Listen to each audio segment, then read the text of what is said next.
Adventures of Huckleberry Finn, Tom Sawyer's Comrade. Chapter 8. The sun was up so high when I waked that I judged it was after 8 o'clock. I lay there in the grass and the cool shade thinking about things, and feeling rested and rather comfortable and satisfied. I could see the sun out at one or two holes, but mostly it was big trees all about, and gloomy in there amongst them. There was freckled places on the ground where the light sifted down through the leaves, and the freckled places swapped about a little, showing there was a little breeze up there. A couple of squirrels sat on a limb and jabbered at me very friendly. I was powerful lazy and comfortable, didn't want to get up and cook breakfast. Well, I was dozing off again when I thinks I hears a deep sound of boom. Away up the river. I rouses up, and rests on my elbow and listens. Pretty soon I hears it again.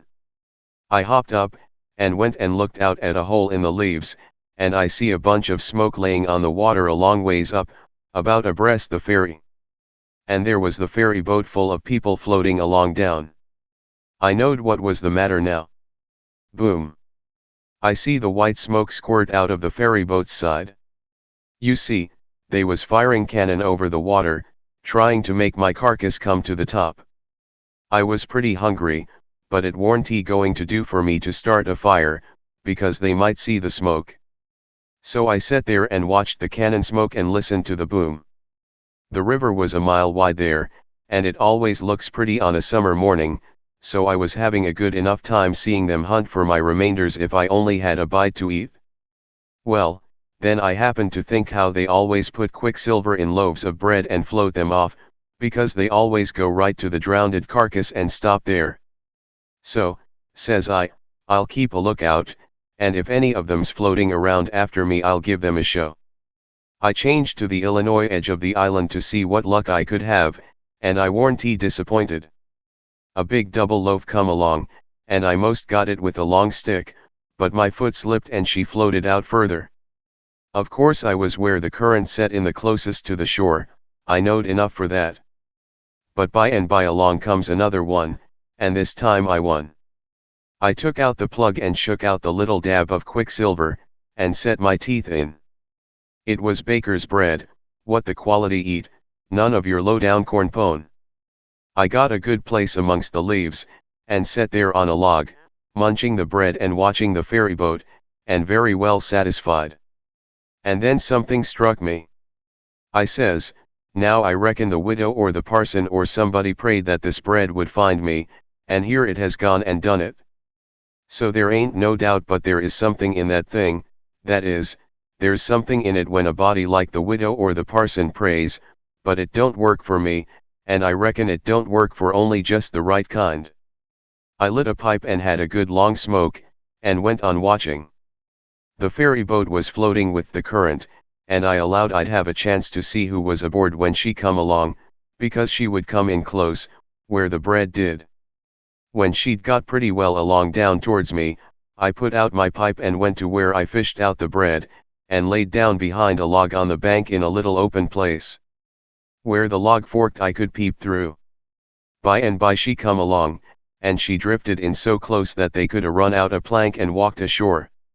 Most everybody was on the boat. Pap, and Judge Thatcher, and Bessie Thatcher, and Joe Harper, and Tom Sawyer, and his old Aunt Polly, and Sid, and Mary, and plenty more. Everybody was talking about the murder, but the captain broke in and says, "Look sharp, now, the current sets in the closest here, and maybe he's washed ashore and got tangled amongst the brush at the water's edge. I hope so, anyway." I didn't hope so. They all crowded up and leaned over the rails, nearly in my face, and kept still, watching with all their might. I could see them first rate, but they couldn't see me. Then the captain sung out, "Stand away." And the cannon let off such a blast right before me that it made me deaf with the noise and pretty near blind with the smoke, and I judged I was gone. If they'd a had some bullets in, I reckon they'd a got the corpse they was after. Well, I see I warn't hurt, thanks to goodness. The boat floated on and went out of sight around the shoulder of the island. I could hear the booming now and then, further and further off, and by, after an hour, I didn't hear it no more. The island was 3 mile long. I judged they had got to the foot, and was giving it up. But they didn't yet a while. They turned around the foot of the island and started up the channel on the Missouri side, under steam and booming once in a while as they went. I crossed over to that side and watched them. When they got abreast the head of the island they quit shooting and dropped over to the Missouri shore and went home to the town. I knowed I was all right now. Nobody else would come hunting after me. I got my traps out of the canoe and made me a nice camp in the thick woods. I made a kind of a tent out of my blankets to put my things under so the rain couldn't get at them. I catched a catfish and haggled him open with my saw, and towards sundown I started my campfire and had supper. Then I set out a line to catch some fish for breakfast. When it was dark I sat by my campfire smoking, and feeling pretty well satisfied, but by and by it got sort of lonesome, and so I went and sat on the bank and listened to the current swashing along. And counted the stars and drift logs and rafts that come down, and then went to bed. There ain't no better way to put in time when you are lonesome, you can't stay so, you soon get over it. And so for 3 days and nights. No difference, just the same thing. But the next day I went exploring around down through the island. I was boss of it, it all belonged to me, so to say, and I wanted to know all about it, but mainly I wanted to put in the time. I found plenty strawberries, ripe and prime, and green summer grapes, and green raspberries, and the green blackberries was just beginning to show.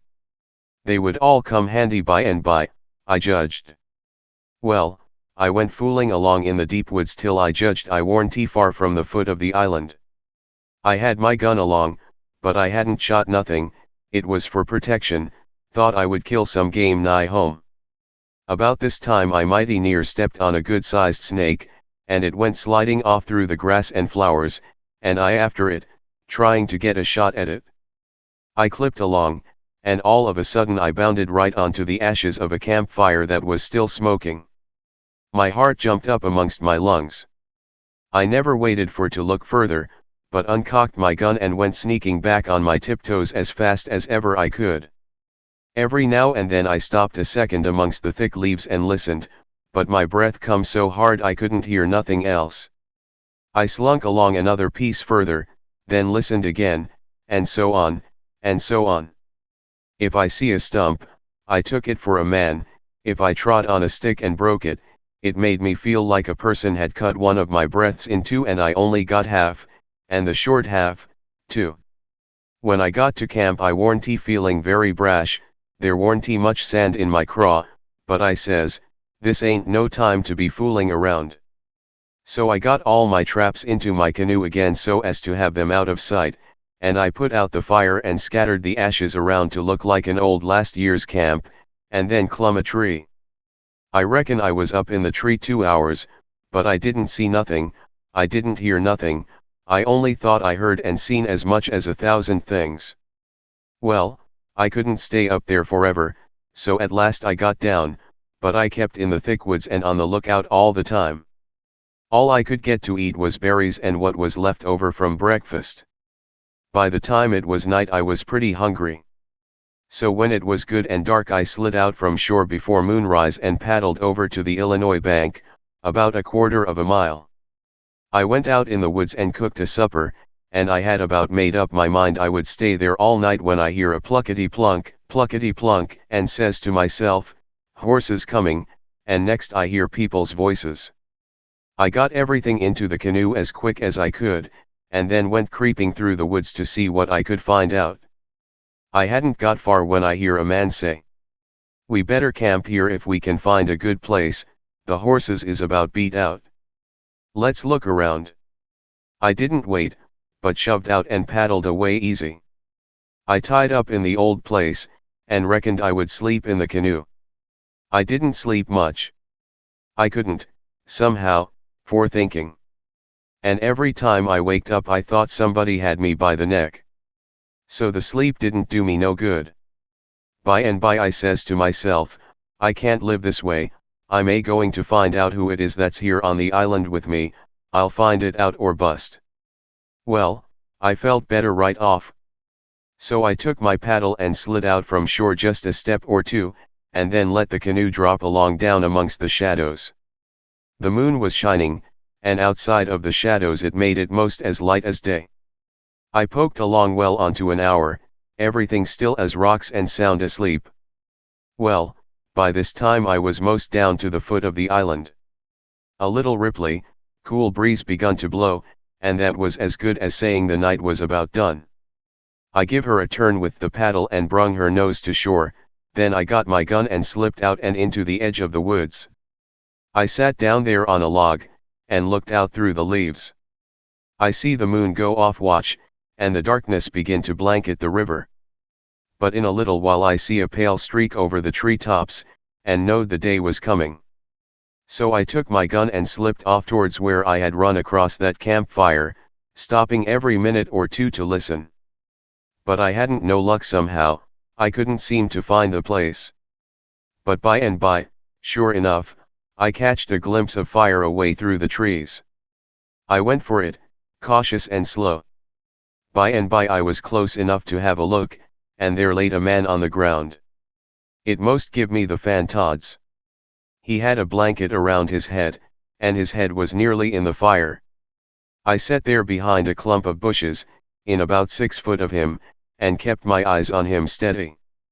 It was getting gray daylight now. Pretty soon he gapped and stretched himself and hove off the blanket, and it was Miss Watson's Jim. I bet I was glad to see him. I says, "Hello, Jim," and skipped out. He bounced up and stared at me wild. Then he drops down on his knees, and puts his hands together and says, "Don't hurt me, don't. I hain't ever done no harm to a ghost. I always liked dead people, and done all I could for 'em. You go and get in de river agin, will you belongs, and don't do nuffin to ol' Jim, at us all as yo' friend." Well, I warn't long making him understand I warn't dead. I was ever so glad to see Jim. I warn't lonesome now. I told him I warn't afraid of him telling the people where I was. I talked along, but he only sat there and looked at me, never said nothing. Then I says, "It's good daylight. Le's get breakfast. Make up your campfire good. What's the use making up de campfire to cook strawberries and sich truck? But you got a gun, hain't you? Den we can get somethin' better den strawberries. Strawberries and such truck," I says. "Is that what you live on?" "I couldn't get nuffin else," he says. "Why, how long you been on the island, Jim?" "I come here tonight arter you's killed." "What, all that time?" "Yes, indeedy." "And ain't you had nothing but that kind of rubbage to eat?" "No, sah, nuffin else." "Well, you must be most starved, ain't you?" "I reckon I could eat a hoss." "I think I could." "How long you been on de island?" "Since the night I got killed." "No. Why, what has you lived on?" "But you got a gun." "Oh, yes, you got a gun. That's good. Now you kill somethin' and I'll make up de fire." So we went over to where the canoe was, and while he built a fire in a grassy open place amongst the trees, I fetched meal and bacon and coffee pot and frying pan, and sugar and tin cups. And the nigger was set back considerable, because he reckoned it was all done with witchcraft. I catched a good big catfish, too, and Jim cleaned him with his knife, and fried him. When breakfast was ready we lolled on the grass and eat it smoking hot. Jim laid it in with all his might, for he was most about starved. Then when we had got pretty well stuffed, we laid off and lazied. By and by Jim says, "But looky here, Huck, who was it dat us killed in dat shanty ef it warn't you?" Then I told him the whole thing, and he said it was smart. He said Tom Sawyer couldn't get up no better plan than what I had. Then I says, "How do you come to be here, Jim, and how'd you get here?" He looked pretty uneasy, and didn't say nothing for a minute. Then he says, maybe I better not tell. Why, Jim? Well, day's reasons. But you wouldn't tell on me if I us to tell you, would you, Huck? Blamed if I would, Jim. Well, I believe you, Huck. I run off. Jim. But mind, you said you wouldn't tell, you know you said you wouldn't tell, Huck. Well, I did. I said I wouldn't, and I'll stick to it. Honest Injun, I will. People would call me a low-down abolitionist and despise me for keeping mum, but that don't make no difference. I ain't going to tell, and I ain't going back there, anyways. So, now, lees know all about it? Well, you see, it us dis way. Ol' missus, that's Miss Watson, she pecks on me all de time, and treats me pooty rough, but she allus said she wouldn't sell me down to Orleans. But I noticed dey was a nigger trader round de place considerable lately, and I begin to get uneasy. Well, one night I creeps to de do pooty late, and de do warnty quite shit, and I hear old missus tell de widder she gwine to sell me down to Orleans, but she didn't want to, but she could get $800 for me. And it such a big stack o' money she couldn't raises. De widder she tried to get her to say she wouldn't do it, but I never waited to hear de res'. I lit out mighty quick, I tell you. I tuck out and shin down de hill, and spec to steal a skift long to show sommers 'bove de town, but dey was people stirring yit, so I hid in de old tumble-down cooper shop on de bank to wait for everybody to go way. Well, I was da all night. Dey was somebody roon all de time. Long 'bout 6 in de mornin' skifts begin to go by, and 'bout 8 er 9 every skift dat went long was talkin' 'bout how yo pap come over to de town and say you's killed. Dese lost skifts was full o' ladies and gentlemen goin' over for to see de place. Sometimes dey'd pull up at de show and take a res befo dey started acrost, so by de talk I got to know all 'bout de killin'. I us powerful sorry you's killed, Huck, but I ain't no mo now. I laid da under de shavins all day. I us hungry, but I warn't afeard, becase I knowed ol' missus and de widder was goin' to start to de camp meet and right arter breakfast and be gone all day, and dey knows I goes off wid de cattle 'bout daylight. So dey wouldn't spec to see me ruin de place, and so dey wouldn't miss me tell arter dark in de evenin'. De other servants wouldn't miss me, case dey'd shin out and take holiday soon as de ol' folks us out and away. Well, when it come dark I tuck out up de river road, and went 'bout 2 mile more to wha dey warn't no houses. I'd made up my mind 'bout what I's a-gwine to do. You see, ef I kep on tryin' to get away afoot, de dogs ud track me, ef I stole a skift to cross over, dey'd miss dat skift, you see, and dey'd know 'bout wha I'd lan' on de other side, and wha to pick up my track. So I says, a raff is what I's arter, it don't make no track. I see a light comin' round de P&B maybe, so I wade in and shove a log ahead o' me and swum more and halfway across de river, and got in 'mongst de driftwood, and kep my head down low. And kinder swum agin de current tell de raff come along. Den I swum to de stern uv it and tuck a hold. It clouded up and us pooty dark for a little while. So I clum up and laid down on de planks. De men us all way yonder in de middle, wha de lantern was. De river was a risin', and dey was a good current, so I reckon at by fo in de mornin' I'd be 25 mile down de river, and den I'd slip in JISBFO daylight and swim asho, and take to de woods on de Illinois side. But I didn't have no luck. When we us mosed down to de head de island a man begin to come aft wid de lantern, I see it warn't no use fer to wait, so I slid overboard and struck out fer de island. Well, I had a notion I could land mos anywheres, but I couldn't, bank too bluff. I us mosed to de foot de island befo I found a good place. I went into de woods and jedged I wouldn't fool wid raffs no mo, long as dey moved de lantern roon so. I had my pipe and a plug dog leg, and some matches in my cap, and dey warn't wet, so I us all right. And so you ain't had no meat nor bread to eat all this time? Why didn't you get mud tickles? How you gwine to get 'em? You can't slip up on 'em and grab 'em, and how's a body gwine to hit 'em wid a rock? How could a body do it in the night? And I warn't he gwine to show mischief on the bank in the daytime. Well, that's so. You've had to keep in the woods all the time, of course. Did you hear 'em shooting the cannon? Oh, yes.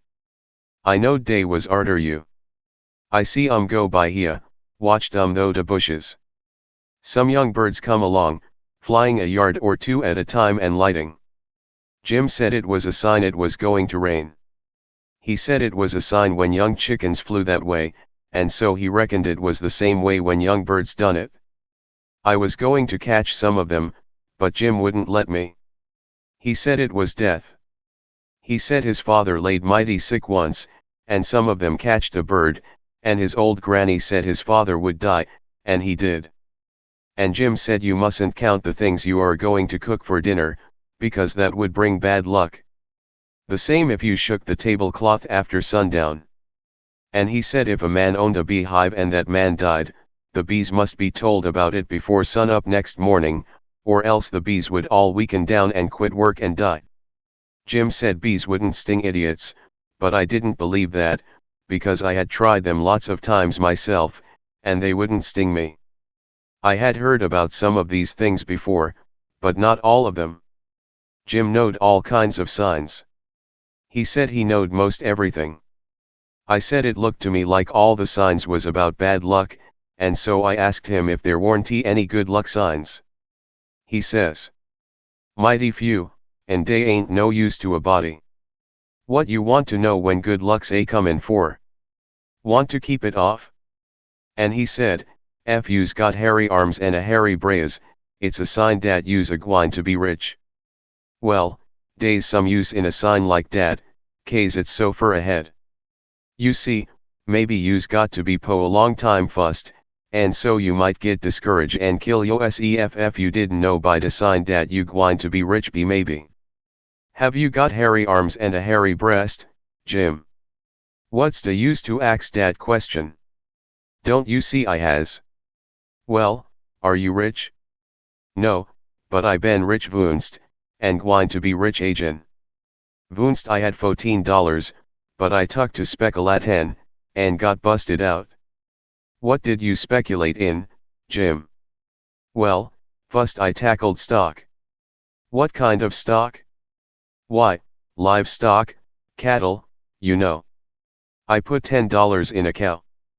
But I ain't gwine to risk no mo money in stock. The cow up and died on my hands. So you lost the $10. No, I didn't lose it all. I only lost bout 9 of it. I sold a hide and taller for $1.10. You had $5.10 left. Did you speculate any more? Yes. You know that one-legged nigger dat belongs to old Misto Bradish? Well, he sot up a bank, and say anybody dat put in $1 would get $4 mo at the ner de year. Well, all the niggers went in, but they didn't have much. I was the only one dat had much. So I stuck out for mo dan $4, and I said if I didn't get it I'd start a bank mischief. Well, o' course dat nigger want to keep me out de business, becase he says dey warranty business na for 2 banks, so he say I could put in my $5 and he pay me 35 at the ner de year. So I done it. Den I reckon I'd invest $35 right off and keep things a movin'. Dey was a nigger named Bob, dat had ketched a wood flat, and his marster didn't know it, and I bought it off en him and told him to take the $35 when the ner de year come, but somebody stole the wood flat dat night. And next day the one-legged nigger say the bank's busted. So dey did none of us get no money. What did you do with the 10 cents, Jim? Well, I was gwine to spend it, but I had a dream, and a dream told me to give it to a nigger named Billum's ass dey call him for short, he's one dem chuckleheads, you know. But he's lucky, dey say, and I see I warn't lucky. The dream say let Billum invest the 10 cents and he'd make a raise for me. Well, Balaam he tuck de money, and when he was in church he hear de preacher say dat whoever give to de po lend to de Lord, and bound to get his money back 100 times. So Balaam he tuck and give de 10 cents to de po, and laid low to see what was gwine to come of it. Well, what did come of it, Jim? Nuffin never come of it. I couldn't manage to collect dat money no way, and Balaam he couldn't. I ain't gwine to lend no mo money doubt I see de security. Bound to get yo money back 100 times, de preacher says. If I could get de 10 cents back, I'd call it squaw, and be glad er de chanced. Well, it's alright anyway, Jim, long as you're going to be rich again sometime or other. Yes, and I's rich now, come to look at it. I owns mijave, and I's worth $800. I wished I had the money, I wouldn't want no mo.